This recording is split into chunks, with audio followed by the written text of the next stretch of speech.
this is the one I've been working on lately. It's getting there. It's starting to look pretty damn nice. Unfortunately, I'm going to have to take the damn grill back off. Core support's badly damaged underneath. I'll show you here in a minute. It might be repairable, but I have another one. Why repair junk when you have another one? It's in better shape. I definitely need fenders. This is my good fender. Cab's not in bad shape. Overall, real bullet hole.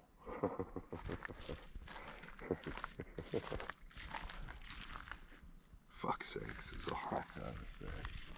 Don't know whether to leave it or fix it. Let me know in the comments what you guys think. Yes, that's a real bullet hole. It's not fake. Anyway, I don't know if you've seen what that was or not, but it just went under the truck. I think it knows where it must go.